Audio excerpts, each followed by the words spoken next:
What's up, everyone? Bourbon and whiskey, whiskey and bourbon. The topic for today's daily bit from the barrel is the Kentucky Bourbon Trail. I'm the South Florida bourbon guy. Thank you for following me as always. I'm going to give you 3 bits of advice today if you're planning a trip in the near future to Louisville, to the Kentucky area, on doing the Kentucky Bourbon Trail. What I'm also going to do is, on a separate video, I'm going to present to you the Tennessee Whiskey Trail, because I think that trail is just as awesome as doing the Bourbon Trail. It took me and my wife a little over 3 years to get all 46 distilleries, but stick around. Here's my advice for you if you're planning a trip. All right, guys, so what I wanted to do is give you a small idea of some of the distilleries that are on the Kentucky Bourbon Trail. I'm going to do a separate video on the Tennessee Whiskey Trail because I think that trail is amazing, just like the one in Kentucky.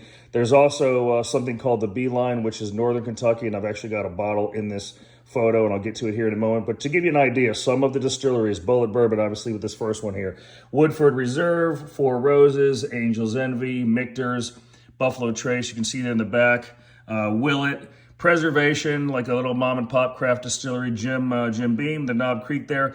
Penelope was found at Lux Row. Again, some more Buffalo Trace products. I got Heaven Hill, Rabbit Hole. In the back, you can see Jephthah Creed, and right here, Old Route 8. That's part of the Beeline, known as the Northern Kentucky Bourbon Trail.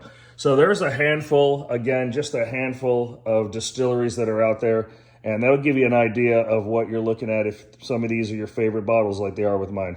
All right, guys, so here's my 3 bits of advice if you're planning a trip to bourbon country. First and foremost, you can Google this online, but get a map of Kentucky and all the distilleries.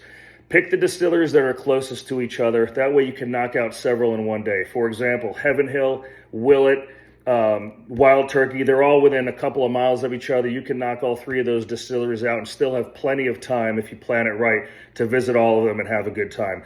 Secondly, you've got to book your tours in advance. You've got to book your tastings in advance. You can't just show up to Buffalo Trace, walk in and say, I want to do a tour.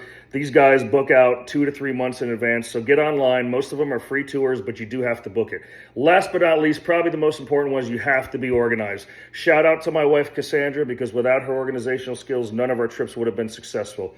I'll put this out there to you. If you're interested in planning a trip, I will personally send you an email with our previous itineraries. Just send me a private message or a direct message. Again, thanks for following South Florida Bourbon Guy.